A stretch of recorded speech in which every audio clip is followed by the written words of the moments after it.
പേരിടുന്നു ഞാൻ. രോഗവും ദുരിതവും നാൾക്കുനാൾ വളരുന്നു. പൂർവപാപത്തിൻ ശാപം പേരിടുന്നു ഞാൻ. രോഗവും ദുരിതവും നാൾക്കുനാൾ വളരുന്നു. ദൈവത്തിൻ ആത്മാവ് എന്നിൽ നിർവീര്യമായി പാപമെന്നെ പാതാള വഴിയിലെത്തിച്ചു. പിതാവിൻ്റെയും പുത്രൻ്റെയും പരിശുദ്ധാത്മാവിൻ്റെയും നാമത്തിൽ ആമേൻ. ഈശോയിൽ ഏറ്റവും സ്നേഹമുള്ളവരെ നമ്മളിന്ന് ചിന്തിക്കുന്നത് ആയിരം തലമുറകളിലേക്ക് കടന്നു വരുന്ന അനുഗ്രഹം.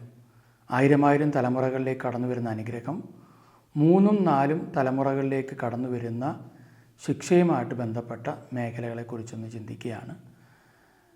അപ്പോൾ 1000 തലമുറയിലേക്ക് വരുന്ന അനുഗ്രഹവും 3, 4 തലമുറയിലേക്ക് വരുന്ന ശിക്ഷയും എപ്രകാരമാണ് കടന്നു വരുവാനുള്ള തുടക്കം എന്നുള്ളതിനെക്കുറിച്ച് നമ്മൾ വിശുദ്ധ ഗ്രന്ഥത്തിൻ്റെ അടിസ്ഥാനത്തിൽ ചിന്തിക്കുകയാണ്. കൽപ്പനകളെക്കുറിച്ച് നമ്മൾ ചിന്തിക്കുന്ന ഭാഗങ്ങളിലേക്ക് കടന്നു വരുമ്പോൾ പുറപ്പാട് പുസ്തകം 20-ാം അധ്യായം അതിൻ്റെ 1 മുതലുള്ള തിരുവചനങ്ങൾ നമ്മൾ വായിക്കുന്നത് ദൈവം അരുളി ചെയ്ത വചനങ്ങളാണിവ എന്നാണ്.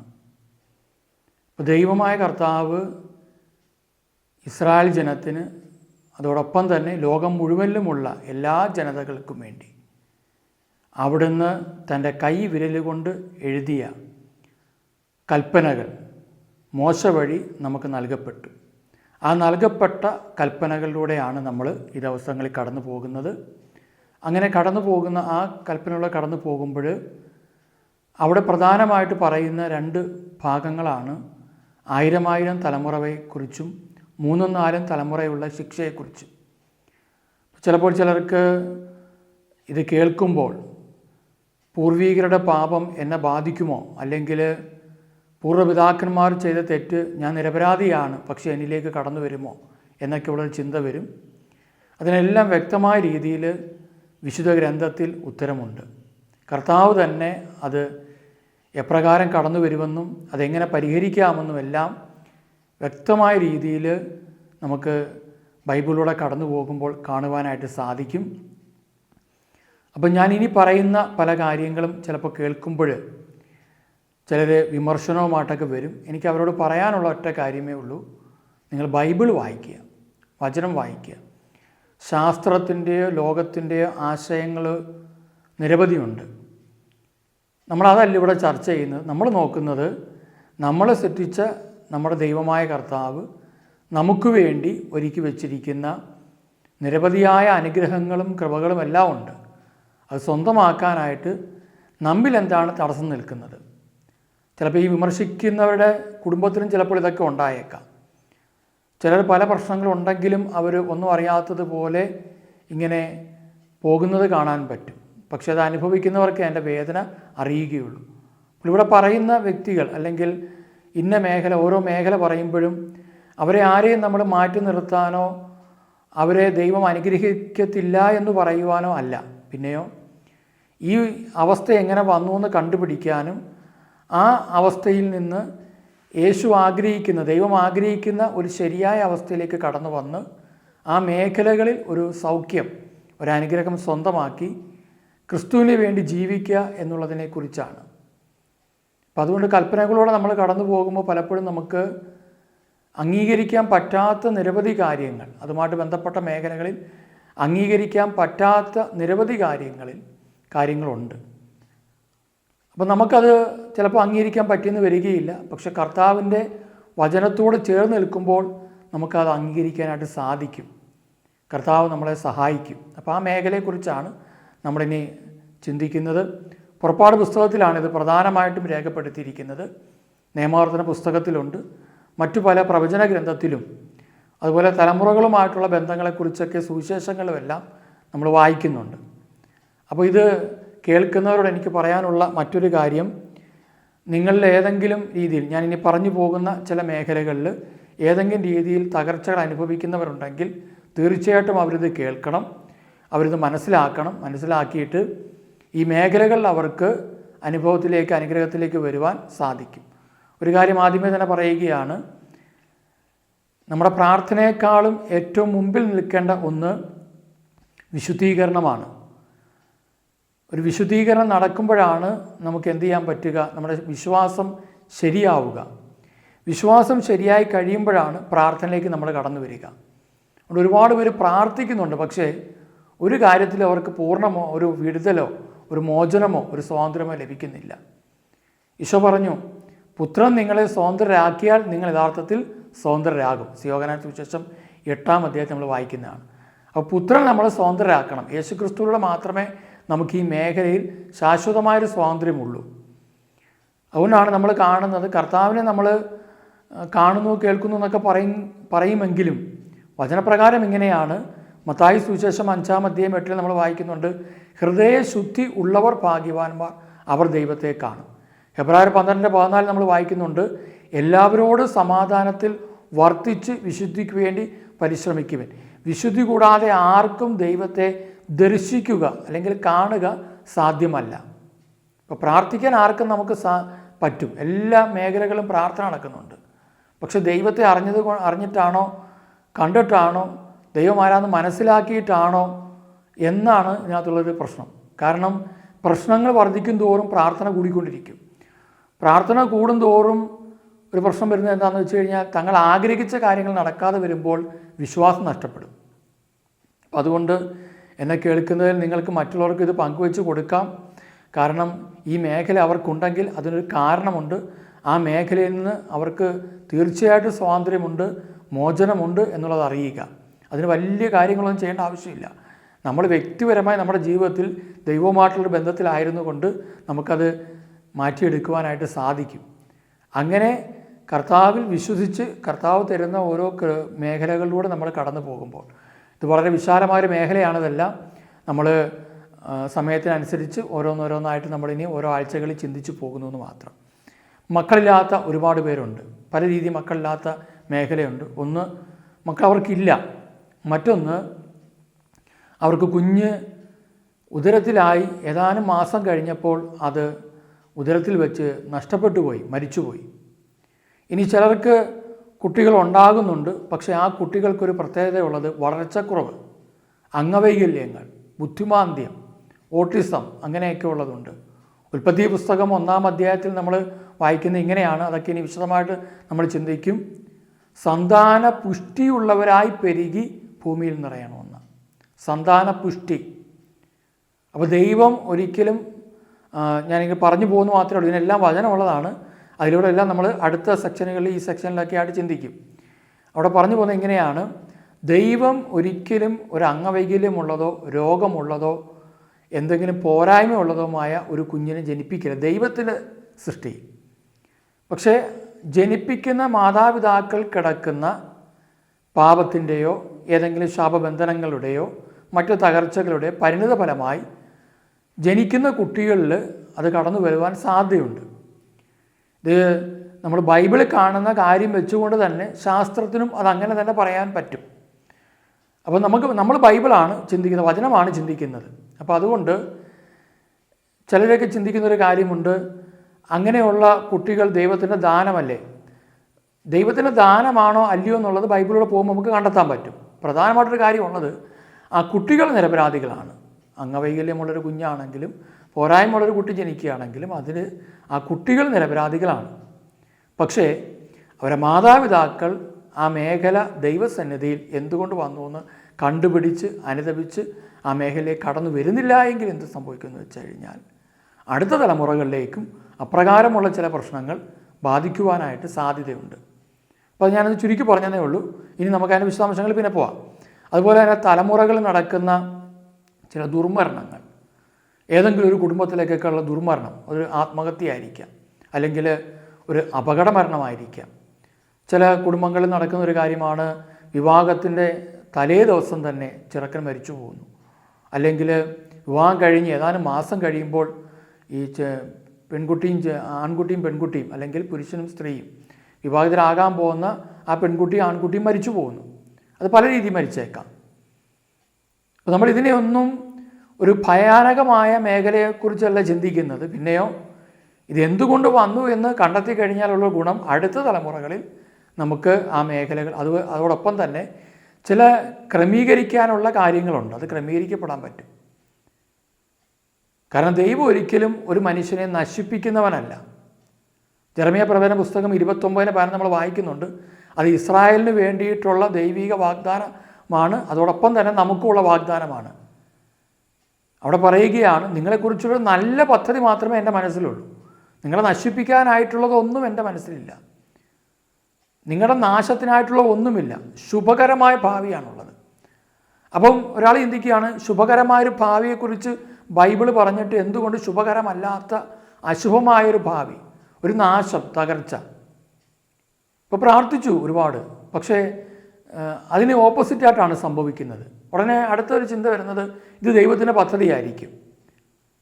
ദൈവത്തിൻ്റെ പദ്ധതി ഒരിക്കലും ഒരു നെഗറ്റീവിലേക്ക്, ഒരു തകർച്ചയിലേക്ക് നമ്മളെ നയിക്കുന്നതല്ല. ശിക്ഷണങ്ങളുമുണ്ട്. അത് മറ്റൊരു മേഖലയാണ്. അതൊരിക്കലും നമ്മളെ നാശത്തിലേക്ക് നയിക്കാനുള്ളതല്ല, രക്ഷയിലേക്ക് നയിക്കാനുള്ളതാണ്. അത് ദൈവത്തോട് ചേർന്നിരുന്ന് ദൈവഹിതപ്രകാരം ജീവിച്ച് മുന്നോട്ട് പോകാൻ ആഗ്രഹിക്കുന്ന ഒരു വ്യക്തിയെ ഉരുക്കി വാർക്കുന്ന ദൈവിക സംവിധാനമാണത്. അപ്പോൾ അതുകൊണ്ട് ഇവിടെ നമ്മൾ ചിന്തിക്കുക, ചിലയിടത്താണ് വിവാഹമോചനം. വിവാഹം കഴിഞ്ഞു, ഏതാനും മാസങ്ങൾക്കുള്ളിൽ വിവാഹമോചനം നടക്കുന്നു. അത് ഒരു കുടുംബത്തിൽ മാത്രമല്ല, അവരുടെ സഹോദര കുടുംബങ്ങളിലും അങ്ങനെ തന്നെ. ഇപ്പോൾ ഒരു കുടുംബത്തിൽ ഒരു 6 മക്കൾ അല്ലെങ്കിൽ 10 മക്കളുണ്ട്. അപ്പോൾ ആ കുടുംബത്തിൽ ചിലപ്പോൾ ദൈവവിളിയുള്ളവർ ഉണ്ടായിരിക്കാം, ദൈവവിളി ഇല്ലാത്തവരുണ്ടായിരിക്കാം. വിവാഹം കഴിക്കുന്നവരുണ്ട്, സമർപ്പ ജീവിതത്തിലേക്ക് പോകുന്നവരുണ്ട്. അപ്പോൾ അവിടെ നോക്കുമ്പോൾ കാണാൻ പറ്റുന്നത്, അതിൽ 10 മക്കളുണ്ടെന്ന് വിചാരിച്ചാൽ അതിൽ ഒരു കുടുംബത്തിൽ ഒരു വിവാഹമോചനം നടന്നു. കുറേ നാൾ കഴിയുമ്പോൾ രണ്ടാമത്തെ കുടുംബത്തിൽ അത് നടക്കുന്നു. ചിലപ്പോൾ അടുത്തൊരു കുടുംബത്തിൽ ഒരു സന്യാസ മേഖലയിലേക്ക് പോവുകയാണ്, ഒരു വൈദികനോ അല്ലെങ്കിൽ ഒരു സന്യാസിനിയാകാൻ, സമർപ്പിതയാകാൻ പോകുന്നു. അവർ തിരിച്ചു വരുന്നു. ഇതെല്ലാം ഇതിനകത്ത് പെടുന്നതാണ്. അപ്പോൾ നമ്മൾ ചിലപ്പോൾ അവരെ കുറ്റം വിധിക്കും. പക്ഷേ ഇതിനകത്ത് കിടക്കുന്നത് എന്താണെന്ന് വെച്ച് കഴിഞ്ഞാൽ, ഈ കുടുംബത്തിൻ്റെ മേൽ അല്ലെങ്കിൽ ഈ വ്യക്തികളുടെ മേൽ, ഈ തലമുറകളുടെ മേൽ കിടക്കുന്ന പല പ്രശ്നങ്ങളുണ്ട്. അതെന്താണെന്ന് കണ്ടെത്തണം. ഇനി അവിടെ നമ്മൾ മറ്റൊന്നാണ് കൊലപാതകം. ഒരുപോലെയുള്ള കൊലപാതക രീതികൾ. ഇപ്പോൾ ഒരു കൊല ചെയ്തു, അതോടൊപ്പം ആ തലമുറയിൽ അടുത്ത തലമുറയിലേക്ക് വീണ്ടും ആ കുടുംബത്തിൽപ്പെട്ട ആരെങ്കിലും കൊല്ലുകയോ, അല്ലെങ്കിൽ കൊലപാതകം ചെയ്ത വ്യക്തിയുടെ, അല്ലെങ്കിൽ അതുപോലെ കൊലപാതക പരമ്പരകൾ നടക്കുകയോ ചെയ്യുന്ന മേഖല. മറ്റൊന്നാണ് നമുക്ക് അപകട മരണങ്ങൾ. ഞാൻ നേരത്തെ പറഞ്ഞല്ലോ, അപകട മരണങ്ങൾ. അപ്പം മരിച്ചെടുത്ത് തന്നെ വെച്ച് മകൻ മരിക്കുന്നു. ഒരുപാട് വാർത്തകളുള്ള ഒരു മേഖലയാണ്. ഞാനിതൊക്കെ പറയുമ്പോൾ വിമർശിക്കാൻ ഒരുപാട് പേരുണ്ട്. അതുകൊണ്ട് അവർ ചിന്തിക്കുക, മനുഷ്യൻ്റെ രക്ഷയ്ക്ക് വേണ്ടിയിട്ടാണ് യേശുക്രിസ്തു ഭൂമിയിലേക്ക് വന്നത്. ആ രക്ഷയുടെ മേഖലയെക്കുറിച്ചാണ് നാം പറഞ്ഞതിന് 10 പൈസ ചിലവുള്ള കാര്യമല്ല, ഒരു പൈസ പോലും ചിലവുള്ള കാര്യമല്ല ഈ രക്ഷയുടെ അനുഭവം. സഭയുടെ ദൗത്യം പോലും മനുഷ്യനെ രക്ഷയിലേക്ക് നയിക്കുന്ന, രക്ഷിക്കാൻ സഭകൾക്ക് ആർക്കും, ഒരു സഭയ്ക്കും രക്ഷിക്കാനുള്ള അധികാരമില്ല, അവകാശവുമില്ല. എന്നാൽ രക്ഷിക്കുന്ന യേശുക്രിസ്തുവാണ്. ആ രക്ഷിക്കുന്ന കർത്താവിനെ കാണിച്ചു കൊടുക്കുക, അവരായിരിക്കുന്ന രക്ഷയില്ലാതെ കിടക്കുന്ന മേഖലകളിലേക്ക് കടന്നു ചെന്ന് അവരെ അതിന് സഹായിക്കുക എന്നുള്ളതാണ് സഭയുടെ കർത്തവ്യം. അതിന് പണച്ചിലവൊന്നുമില്ല. ഇപ്പോൾ ധ്യാനത്തിന് പോയാലും ഞാൻ എപ്പോഴും പറയുന്നൊരു കാര്യമാണ്, ഭക്ഷണത്തിനും താമസത്തിനുമുള്ള കാശ് നമ്മളവിടെ കൊടുക്കുന്നത്. അല്ലാതെ ദൈവവചനത്തിന് വേണ്ടുന്ന രക്ഷയ്ക്ക് വേണ്ടുന്ന ഒരു പണം നമ്മൾ മുടക്കേണ്ടതായിട്ട് ആവശ്യമില്ല എന്നുള്ളതാണ്. അപ്പോൾ അത് ഇവിടെ നമ്മൾ കാണുന്നു. അതുപോലെ തന്നെ മറ്റ് ചില മനുഷ്യരെ ഞാൻ കണ്ടിട്ടുണ്ട്, അവരെപ്പോഴും നിരാശയിലാണ്, ദുഃഖത്തിലാണ്. എപ്പോഴും അവർക്ക് ദാരിദ്ര്യം പറഞ്ഞുകൊണ്ടിരിക്കും. അവരുടെ കുടുംബത്തിലെ തകർച്ചകൾ എപ്പോഴും ഇങ്ങനെ സംസാരിച്ചുകൊണ്ടിരിക്കും. എപ്പോഴും ഇങ്ങനെ അവർ ദുഃഖിതരാണ്, അവർ നിരാശരാണ്. ഈ ലോകത്ത് ജീവിച്ചിട്ട് പറ്റുന്നില്ല, മുന്നോട്ട് പോക്ക് നടക്കുന്നില്ല. അതുകൊണ്ടൊരു ജീവിതത്തിലൊരു പരാജയം വന്നിരിക്കുന്നു, എനിക്ക് മുന്നോട്ട് പോകാൻ പറ്റുന്നില്ല. ഒരു വഴി കൂടെ സാമ്പത്തിക ബുദ്ധിമുട്ടായിരിക്കാം, അഭിമാനക്ഷതങ്ങളായിരിക്കാം, എന്നെക്കുറിച്ച് ആൾക്കാർ ആവശ്യമില്ലാതെയൊക്കെ പറഞ്ഞു പരത്തുന്നു. അങ്ങനെയൊക്കെ അത് ബൈബിളിലെ വചനപ്രകാരമാണെങ്കിൽ മത്തായി സുവിശേഷം 12:36 നമ്മൾ വായിക്കുന്നുണ്ട്. അവിടെ പറയുകയാണ്, മനുഷ്യൻ പറയുന്ന ഓരോ വ്യർത്ഥവാക്കിനും വിധി ദിവസം കണക്ക് കൊടുക്കണം. വ്യർത്ഥവാക്കെന്ന് ബൈബിൾ ഉദ്ദേശിക്കുന്നത് ദൈവഹിത പ്രകാരമല്ലാത്ത വാക്കുകളെന്നാണ്.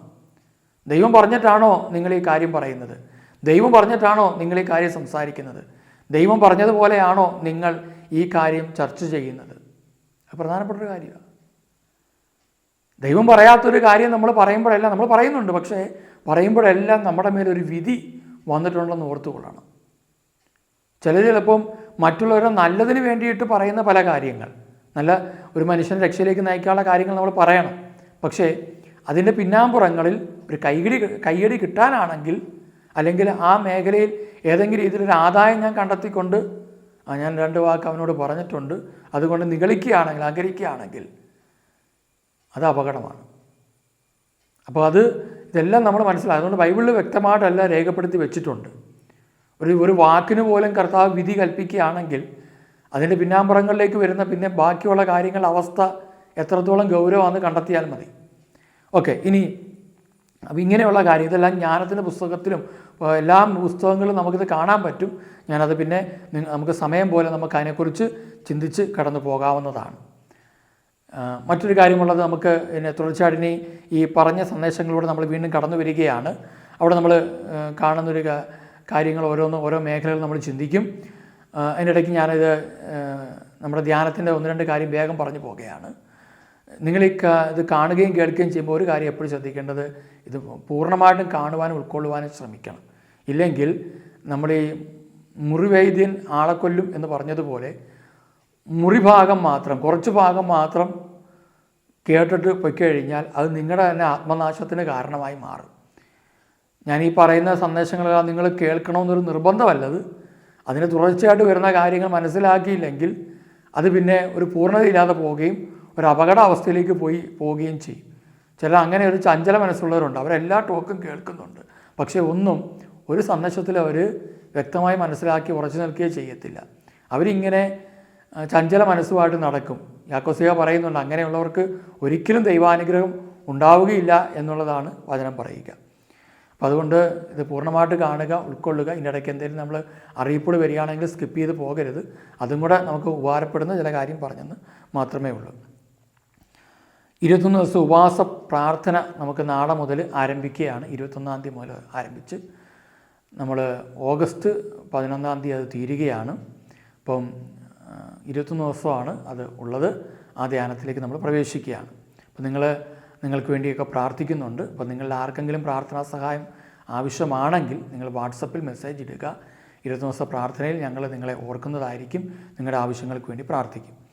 മറ്റൊന്ന്, താമസിച്ചുള്ളൊരു ധ്യാനം നമ്മൾ വരുന്നുണ്ട്. അത് സെപ്റ്റംബർ 1 മുതൽ, തിങ്കളാഴ്ചയാണ്, 6-ാം തീയതി ശനിയാഴ്ച വരെ 5 ദിവസം പൂർണ്ണമായിട്ടുള്ള ഒരു ധ്യാനമാണ് നമ്മൾ ഉദ്ദേശിക്കുന്നത്. അപ്പോൾ ആ ധ്യാനത്തിലേക്ക് ഓണത്തിൻ്റെ അവധിയാണ്. അപ്പോൾ അതുകൊണ്ട് ധ്യാനത്തിൽ പങ്കെടുക്കാൻ ആഗ്രഹിക്കുന്നവർ ഓഗസ്റ്റ് മാസത്തിന് മുമ്പ് തന്നെ, ഒരു ഓഗസ്റ്റ് 15-20-ാം തീയതിക്കുള്ളിൽ തന്നെ, ഓഗസ്റ്റ് 20-ാം തീയതിക്കുള്ളിൽ തന്നെ രജിസ്ട്രേഷൻ നടത്തണം. കാരണം സീറ്റുകൾ കുറച്ചേ ഉള്ളൂ. അപ്പോൾ അതുകൊണ്ട് ഒരു 15 പേരെ മാത്രമേ നമ്മൾ എടുക്കുന്നുള്ളൂ. അപ്പോൾ അതുകൊണ്ട് നേരത്തെ ബുക്ക് ചെയ്യുക എന്നുള്ളത് ഒന്ന് ഓർമ്മപ്പെടുത്തുകയാണ്. അതുപോലെ വരുന്ന ശനിയാഴ്ച 26-ാം തീയതി ശനിയാഴ്ച നമ്മുടെ ജാഗരണ പ്രാർത്ഥനയാണ്. അത് ഓൺലൈൻ വഴി കൂടിയുണ്ട്. ഇവിടെ ആണ് ജാഗരണ പ്രാർത്ഥന ഇവിടെ നടക്കുന്നു, നമ്മുടെ പ്രാർത്ഥനാ ആലയത്തിൽ നടക്കുന്നു. അപ്പോൾ ഇവിടെ വന്ന് പ്രാർത്ഥിക്കാവുന്നവർക്ക് പ്രാർത്ഥിക്കാം. അതോടൊപ്പം തന്നെ നമുക്ക് 26-ാം തീയതി ഓൺലൈനായിട്ട് രാത്രി 11 മണി മുതൽ 3 മണി വരെ ഉണ്ട്. നിങ്ങൾക്ക് പങ്കെടുക്കാൻ പറ്റിയില്ലെങ്കിൽ നിങ്ങളുടെ ഗ്രൂപ്പുകളിലുള്ളവർക്ക് അറിയിക്കുക. അപ്പോൾ ചിലപ്പോൾ ചിലർ ഇന്ത്യയിലുള്ളവരുണ്ടാകാം, വിദേശത്തുള്ളവരുണ്ടാകാം. അപ്പോൾ അവരെയൊക്കെ സമയം ചിലപ്പോൾ അവർക്ക് അനുകൂലമായിരിക്കാം. അപ്പോൾ ആ സമയത്ത് നമുക്ക് അതിലേക്ക് കടന്നു വരാനായിട്ട് സാധിക്കും. അപ്പോൾ അതൊന്ന് ഓർമ്മപ്പെടുത്തിയെന്ന് മാത്രമേ ഉള്ളൂ. ഇനി പ്രിയമുള്ളവരെ, നമ്മൾ ദൈവകൽപ്പനകൾക്ക് വിരുദ്ധമായിട്ട് പോകുമ്പോൾ ഉണ്ടാകുന്ന മറ്റ് ചില മേഖല പെട്ടെന്ന് പറഞ്ഞു പോകാൻ ചില രോഗങ്ങളാണ്. ആ രോഗങ്ങളുടെ ലിസ്റ്റുകളൊക്കെ ബൈബിളിലുണ്ട്. അതൊക്കെ പിന്നെ നമുക്ക് കാണാവുന്നതാണ്. അതുപോലെ വന്യജീവി ആക്രമണങ്ങൾ, അതുപോലെ പ്രകൃതി ദുരന്തങ്ങൾ, ഇവയെല്ലാം ഉണ്ട്. അപ്പോൾ അതുകൊണ്ട് ഈ ശുശ്രൂഷയിലൂടെ കടന്നു പോകുമ്പോൾ ഒരു കാര്യം മനസ്സിലാക്കുക, കർത്താവ് തരുന്ന സൗജന്യദാനമായ രക്ഷയിലൂടെ നമ്മൾ കടന്നു പോകുന്നു. ചിലപ്പോൾ നിങ്ങൾ പങ്കെടുക്കുകയോ കേൾക്കുകയോ നിങ്ങൾ ഇടപെടുകയോ ചെയ്ത പല മേഖലകളിൽ ഒരു മുതലെടുപ്പിൻ്റെ മേഖല ഉണ്ടായിരുന്നിരിക്കാം. അതുകൊണ്ട് കർത്താവ് ഒരിക്കലും നമ്മളെ മുതലെടുക്കുന്നവനല്ല, കർത്താവ് നമ്മളെ അനുഗ്രഹിക്കുന്നവനാണ്. ഇനി നമുക്ക് വചനഭാഗത്തേക്ക് വീണ്ടും കടന്നു വരാം. അതിൻ്റെ ചില മേഖലകളൊന്ന് പെട്ടെന്ന് ചിന്തിച്ച് പോകാം. പുറപ്പാട് പുസ്തകം 20-ാം അധ്യായത്തിൻ്റെ 5 മുതലുള്ള തിരുവചനങ്ങളാണ് നമ്മൾ വായിക്കുന്നത്. അത് 1-ാം പ്രമാണ മേഖലയുമായിട്ട് ബന്ധപ്പെട്ട് കിടക്കുന്നു. ഞാനതിൻ്റെ രണ്ടാമത്തെ ഭാഗം മുതൽ വായിച്ചു പോവാം. ഞാൻ നിൻ്റെ ദൈവമായ കർത്താവ് അസഹിഷ്ണുവായ ദൈവമാണ് എന്ന് വെച്ചാൽ അവിടെ പറയുന്ന ഒരു വിട്ടുവീഴ്ചയില്ലാത്ത ഒരു ദൈവമാണ്. കാരണം നീതി ജീവിക്കുന്ന ഒരു ദൈവമാണ്. എന്നിട്ട് പറയുകയാണ്, എന്നാൽ എന്നെ സ്നേഹിക്കുകയും എൻ്റെ കൽപ്പനകൾ പാലിക്കുകയും ചെയ്യുന്നവരോട് 1000 തലമുറ 6-ാം തിരുവചനം. അപ്പോൾ അതിന് 5ൻ്റെ പകുതി മുതൽ ഇങ്ങനെ നമ്മൾ വായിക്കുന്നത്, എന്നെ വെറുക്കുന്ന പിതാക്കന്മാരുടെ കുറ്റങ്ങൾക്ക് അവരുടെ മക്കളെ 3-4 തലമുറ വരെ ഞാൻ ശിക്ഷിക്കും. അപ്പം ദൈവത്തെ വെറുക്കുന്ന പിതാക്കന്മാരുടെ കുറ്റങ്ങൾക്ക് അവരുടെ മക്കളെ, പിതാവാണ് കുറ്റം ചെയ്തത്, പക്ഷേ മക്കളെയാണ് ശിക്ഷ വരിക. എന്തുകൊണ്ടാണെന്നുള്ളത് നമുക്ക് പിന്നെ തുറന്ന് ചിന്തിക്കാം. മക്കളെ 3-4 തലമുറ വരെ. എന്നാൽ എന്നെ സ്നേഹിക്കുകയും എൻ്റെ കൽപ്പനകൾ പാലിക്കുകയും ചെയ്യുന്നവരോട് 1000 തലമുറകൾ വരെ ഞാൻ കരുണ കാണിക്കും. അപ്പോൾ ദൈവം 1000 തലമുറയുടെ കരുണ കാണിക്കുന്നു, 3-4 തലമുറയുടെ ശിക്ഷയും കടന്നു വരുന്നു. അപ്പോൾ നമ്മൾ കണക്ക് നോക്കുമ്പം തലമുറ 1000 തലമുറ അനുഗ്രഹം വലുതായിട്ട് നമുക്ക് തോന്നും. എപ്പോഴും അനുഗ്രഹം വലുത് തന്നെയാണ്. എങ്കിലും തലമുറകൾ ഉള്ളതുകൊണ്ട് കർത്താവിന് 1000 തലമുറകൾ ഇങ്ങനെ കിടക്കുന്നത് കൊണ്ട് കർത്താവിന് അത്രയും തലമുറകളെ അനുഗ്രഹിക്കാൻ പറ്റും. തലമുറ നിരവധി ഉണ്ടല്ലോ. എന്നാൽ ദൈവത്തിൻ്റെ വചനം അനുസരിക്കാതിരിക്കുന്ന, ദൈവത്തെ വെറുക്കുന്ന പിതാക്കന്മാരുണ്ട്. അപ്പോൾ ആ പിതാക്കന്മാർക്കുണ്ടാകുന്ന മക്കൾ, അപ്പോൾ ആ മക്കളിലേക്ക് അത് വ്യാപിച്ച് എന്തു പറ്റുന്നുണ്ട്, അവിടെ വെച്ച് തലമുറ നിന്നു പോകുന്നു. ചിലപ്പോൾ ഒരു 1-ാം തലമുറ ഉണ്ടാകും, അടുത്ത തലമുറ ഉണ്ടാകും, വീണ്ടും അടുത്ത തലമുറ ഉണ്ടാകും. പക്ഷെ 3-ാമത്തെ തലമുറയോടുകൂടി അവിടെ വെച്ച് നിൽക്കുകയാണ്. ഇപ്പോൾ മക്കളില്ലാതായാൽ മതിയല്ലോ, ആ തലമുറ നിന്നുപോയി. ഇനി ജനിക്കുന്ന കുഞ്ഞുങ്ങൾക്ക് സ്വാഭാവികമായ ആരോഗ്യമോ ബോധാവസ്ഥയും ഇല്ലാതായി കഴിഞ്ഞെന്ന് വെച്ചാൽ ജീവിക്കാൻ പറ്റിയ ഒരു സ്വാഭാവിക ബോധാവസ്ഥയില്ലെങ്കിൽ, മറ്റ് രോഗപീഠകളുണ്ടെങ്കിൽ അവർക്ക് വിവാഹം കഴിക്കാൻ പറ്റത്തില്ല, മുന്നോട്ട് പോകാൻ പറ്റത്തില്ല. അവിടെ വെച്ച് ആ തലമുറ നിന്നു പോകുകയാണ്. ബൈബിൾ പറയുന്നുണ്ട്, വേരറ്റു പോകുന്നു, വേര് ജീർണിക്കും എന്നുള്ള വാക്കുകളാണ്. അപ്പോൾ അത് 3-ാം തലമുറയെ വന്നേക്കാം, അല്ലെങ്കിൽ 4-ാം തലമുറയെ വന്നേക്കാം. ഞാനതിൻ്റെ പുസ്തകത്തിൽ ഇത് വ്യക്തമായിട്ട് രേഖപ്പെടുത്തിയിട്ടുണ്ട്, നമ്മളത് പിന്നെ ചിന്തിക്കാം. അപ്പോൾ അവിടെ പറയുകയാണ്, 3-4 തലമുറകൾ വരെ ഞാൻ ശിക്ഷിക്കും. എന്തുകൊണ്ടാണ്? ദൈവത്തെ വെറുത്തത് കൊണ്ട്. ദൈവത്തെ വെറുക്കുക എന്ന് വെച്ചാൽ എന്താണ് അതിൻ്റെ അർത്ഥം? അല്ലെങ്കിൽ സ്നേഹിക്കുക എന്നുള്ളതിൻ്റെ അർത്ഥം എന്താണ്? വെറുക്കുക എന്നുള്ള അർത്ഥം നമ്മൾ കാണുന്നത് യോഹന്നാൻ സുവിശേഷം 14-ാം അധ്യായം 15 നമ്മൾ സുവിശേഷത്തിൽ വായിക്കുമ്പോൾ ഇങ്ങനെ പറയുന്നുണ്ട്, നിങ്ങൾ എന്നെ സ്നേഹിക്കുന്നുവെങ്കിൽ എൻ്റെ വചനം പാലിക്കും. അപ്പോൾ സ്നേഹിക്കുന്നവർ വചനം അനുസരിക്കും. ഇനി അതിൻ്റെ തന്നെ 21-ാം തിരുവചനം, യോഹന്നാൻ സുവിശേഷം 14:21, എൻ്റെ കൽപ്പനകൾ സ്വീകരിക്കുകയും പാലിക്കുകയും ചെയ്യുന്നവനാണ് എന്നെ സ്നേഹിക്കുന്നത്. കണ്ടോ? അപ്പോൾ എന്നെ സ്നേഹിക്കുന്ന ആരാ? കർത്താവിനെ സ്നേഹിക്കുന്ന ആരാ? എൻ്റെ കൽപ്പനകൾ സ്വീകരിക്കുകയും പാലിക്കുകയും ചെയ്യുന്നവനാണ് എന്നെ സ്നേഹിക്കുന്നത്. എന്ന് വെച്ചാൽ യേശു പറയുന്നത്, എൻ്റെ കൽപ്പന എന്ന് പറയുന്നത് അത് സ്നേഹത്തെക്കുറിച്ചാണ്. അതോടൊപ്പം പിതാവ് നൽകിയ കൽപ്പനകളെക്കുറിച്ചും കൂടിയാണ്. അപ്പോൾ അങ്ങനെ പാലിക്കുന്നവർക്ക്, അല്ലെ കൽപ്പന അനുസരിക്കുക, സ്വീകരിക്കണം. ആദ്യം സ്വീകരിക്കണം. സ്വീകരിച്ചാലേ അനുസരിക്കാൻ പറ്റും, സ്വീകരിക്കാതെ അനുസരിക്കാൻ പറ്റത്തില്ല. എന്നുവെച്ചാൽ അംഗീകരിക്കുക. ദൈവത്തെ അംഗീകരിക്കുന്നവർക്ക്, അത് അനുസരിക്കുന്നവർക്ക് അവരാണ് സ്നേഹിക്കുക. നമ്മൾ സാധാരണ നിലയിൽ സ്നേഹമെന്ന് പറയുമ്പോൾ എന്താ ചിന്തിക്കുന്നത്? പ്രാർത്ഥിക്കുക, ദൈവസന്നിധിയിലേക്ക് പോവുക. ചിലർ ചിന്തിക്കുന്നത് അവർ വിചാരിക്കും കുറച്ച് തിരി കത്തിച്ചാൽ മതി, അല്ലെങ്കിൽ നേർച്ച ഇട്ടാൽ മതി, എന്തെങ്കിലുമൊക്കെ സമർപ്പിച്ചാൽ മതി, ദൈവത്തെ പ്രീതിപ്പെടുത്തിയാൽ മതി. അപ്പോൾ ഈ ദൈവത്തെ പ്രീതിപ്പെടുത്താൻ വേണ്ടി കുറേ കാര്യങ്ങൾ നമ്മൾ ചെയ്യുമ്പം ഈ ധർമാനുഷ്ഠാനങ്ങൾ നിരവധി ചെയ്തു പോകുന്നൊരു കാലഘട്ടത്തിലാണ് നമ്മൾ ജീവിക്കുന്നത്. അപ്പോൾ അങ്ങനെ ചെയ്യുമ്പോൾ അല്ലെങ്കിൽ ദൈവം പറഞ്ഞ ഒരു രീതിയുണ്ട്. ദൈവമായ കർത്താവ് ആഗ്രഹിക്കുന്ന, എഴുതപ്പെട്ടിരിക്കുന്ന, തന്നെ എങ്ങനെ സ്നേഹിക്കണമെന്ന് എഴുതപ്പെട്ട രീതിയുണ്ട്. അപ്പോൾ എഴുതപ്പെടാത്ത രീതിയിലൂടെ സ്നേഹിച്ചിട്ട് ദൈവം പറയാത്ത ഒരു രീതിയിലൂടെ ദൈവത്തെ സ്നേഹിച്ചിട്ട് നമ്മൾ പറയുകയാണ് ഞാൻ ദൈവത്തെ സ്നേഹിച്ചുകൊണ്ടിരിക്കുക എന്ന് പറഞ്ഞാൽ അതിനകത്ത് അർത്ഥമില്ല. അതുകൊണ്ടാണ് ബൈബിൾ ഇങ്ങനെ ഒരു വാക്ക് നമ്മൾ കാണുന്നുണ്ട്. നമ്മൾ വായിക്കുന്നൊരു വാക്ക് ഇങ്ങനെയാണ്, 1 യോഹന്നാനിൽ നമ്മൾ വായിക്കുന്നുണ്ട്, അതിൻ്റെ 2-ാം അധ്യായം 4-ാം തിരുവചനം, 1 യോഹന്നാൻ 2:4. ഞാൻ അവനെ അറിയുന്നു എന്ന് പറയുകയും അവൻ്റെ കൽപ്പനകൾ പാലിക്കാതിരിക്കുകയും ചെയ്യുന്നവൻ കള്ളം പറയുന്നു, അവന് സത്യമില്ല. കഴിഞ്ഞ ദിവസം നമ്മൾ ചിന്തിച്ചതാണ്. അപ്പോൾ ഇവിടെ പറയുകയാണ്, അങ്ങനെ എന്നെ സ്വീകരിക്കുകയും പാലിക്കുകയും ചെയ്യുന്നവനാണ് എന്നെ സ്നേഹിക്കുന്നത്. ഇത് പറയുകയാണ്, എന്നെ സ്നേഹിക്കുന്നവനെ എൻ്റെ പിതാവ് സ്നേഹിക്കും. കണ്ടോ, ഞാനും അവനെ സ്നേഹിക്കുകയും എന്നെ അവന് വെളിപ്പെടുത്തുകയും ചെയ്യും. നമുക്ക് ഇത്രയും ധ്യാനവും കൺവെൻഷൻ ശുശ്രൂഷയും നടന്നെങ്കിലും എല്ലാവരെയും ആഗ്രഹം എന്താണെന്ന് വെച്ച് കഴിഞ്ഞാൽ അത്യാവശ്യം ഭൂമിയിൽ ജീവിക്കാനുള്ള ഒരു കാര്യം നടന്നു കിട്ടണമെന്നുള്ളതാണ്. ദൈവിക വെളിപ്പെടുത്തലുകളല്ല പലർക്കും ആവശ്യം. ഞാനൊരു നിയോഗവുമായിട്ട് പോകുന്നു, ആ നിയോഗം അനുസരിച്ച് ദൈവം എനിക്ക് വേണ്ടി എല്ലാ കാര്യങ്ങളും ചെയ്തു തരണം. ദൈവം പറയുന്ന ഒന്നും ഞാൻ ചെയ്യത്തില്ല, പക്ഷെ ഞാൻ പറയുന്നതെല്ലാം ദൈവം ചെയ്യണം. അതാണ് ഇപ്പോഴത്തെ രീതി.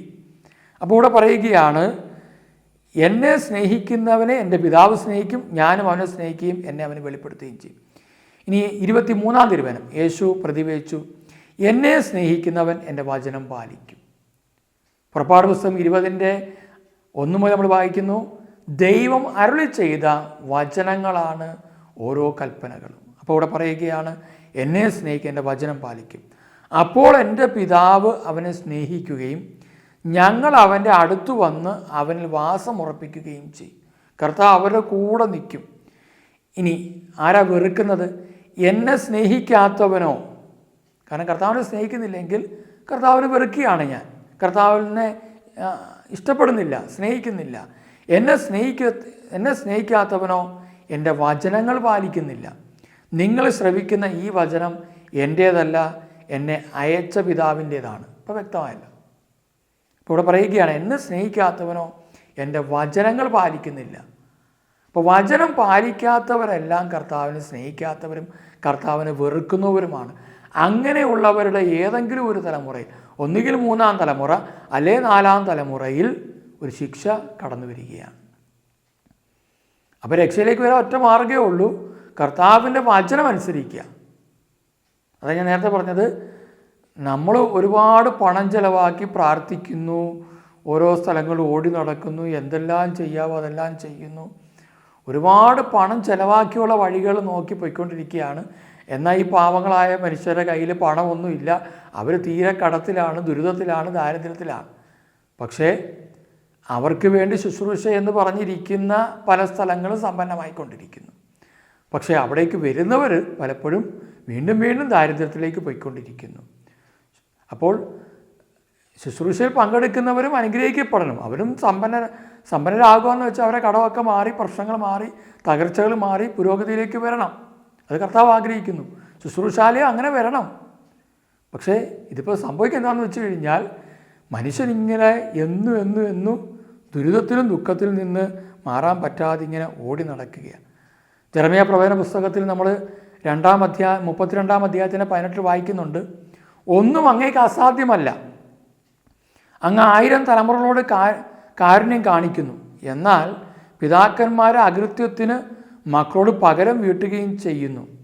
ശക്തനും പ്രതാപവാനുമായ ദൈവമേ, അങ്ങയുടെ നാമം സൈന്യങ്ങളുടെ കർത്താവ് എന്നാണല്ലോ. പുറപ്പാട് പുസ്തകം 34:6 അവിടെ ഉടമ്പടി പത്രിക 2ാമത് നൽകുമ്പോൾ അവിടെ പറയുന്നൊരു കാര്യമാണ്. അവിടുന്ന് ഇപ്രകാരം ഉദ്ഘോഷിച്ചുകൊണ്ട് അവൻ്റെ മുൻപിലൂടെ കടന്നുപോയി മോശയുടെ, കർത്താവ് കാരുണ്യവാനും കൃപാനിധിയുമായ ദൈവം. അതുതന്നെയാണ് അവിടുന്ന്. കോപിക്കുന്നതിൽ വിമുഖൻ, സ്നേഹത്തിലും വിശ്വസ്തതയിലും അത്യുദാരൻ. കണ്ടോ, സ്നേഹത്തിലും വിശ്വസ്തയിലും അത്യുദാരമായി തരുന്നവനാണ്. എന്നാൽ 7-ാം തിരുവചനം പറയുകയാണ്, തെറ്റുകളും കുറ്റങ്ങളും പാപങ്ങളും ക്ഷമിച്ച് കൊണ്ട് ആയിരങ്ങളോട് കരുണ കാണിക്കുന്നവനുമാണ് കർത്താവ്. തെറ്റ് ക്ഷമിക്കും കർത്താവ്, അങ്ങനെ കരുണ കാണിക്കുന്നവൻ.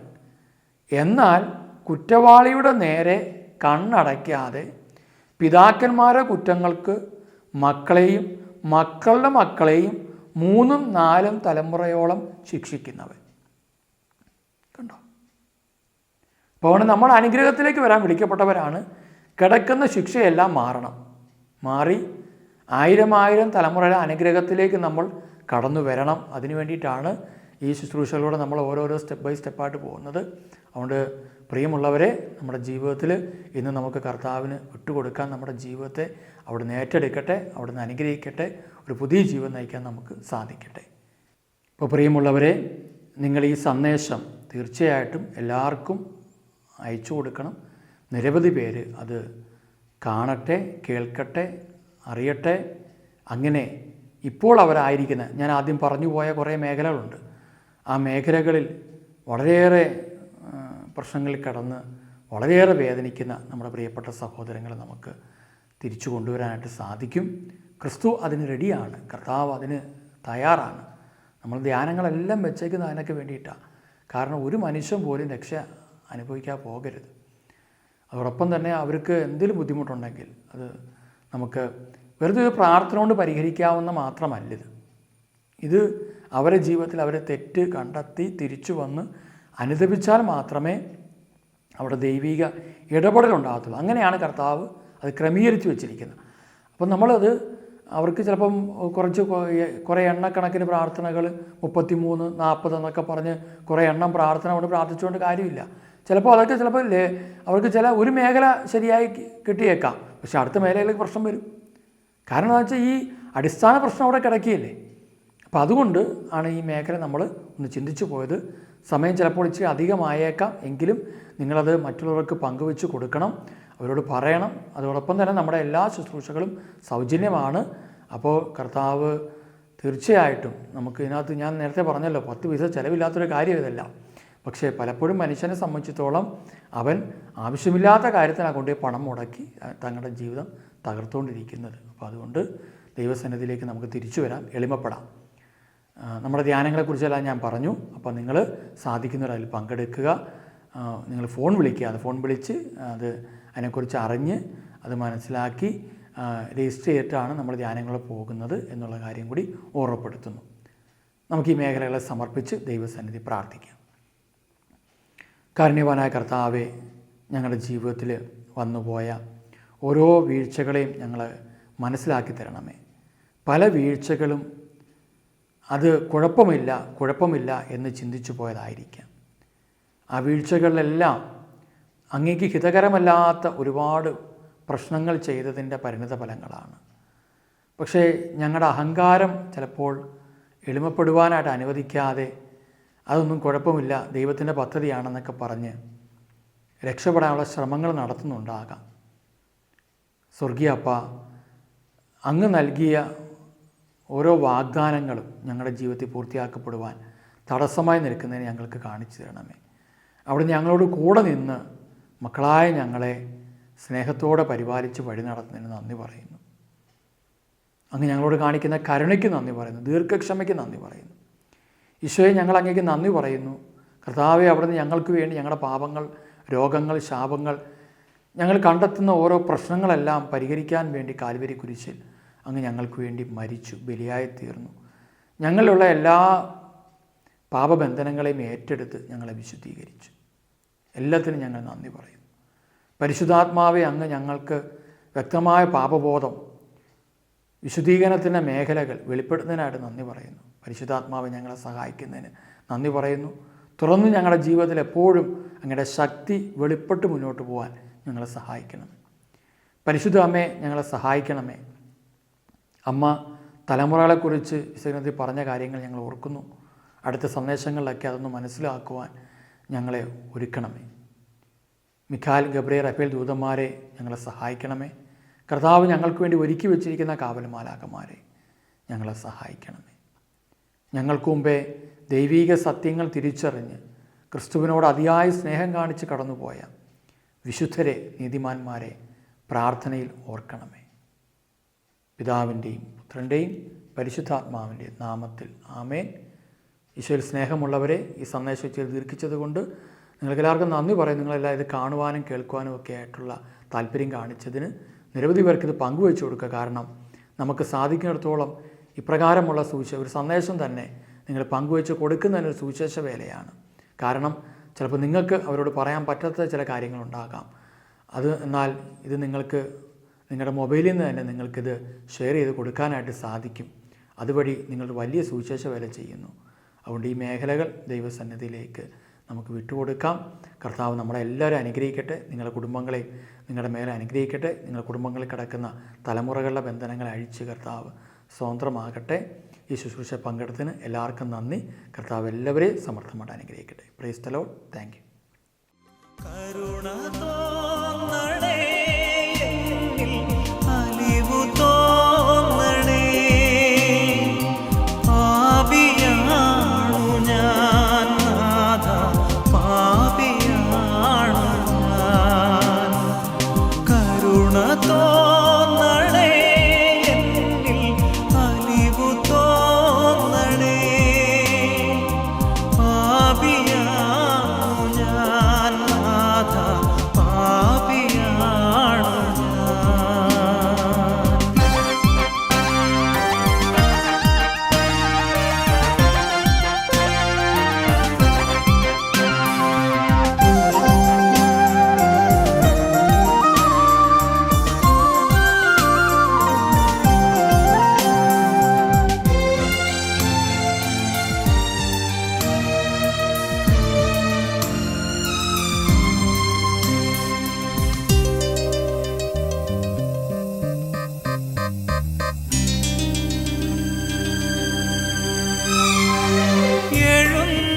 എഴുന്നള്ളിടുവാൻ മടിച്ചിടല്ലേ ദൈവമേ, സ്നേഹവും കരുണയും ഒഴുക്കണേ നാഥ.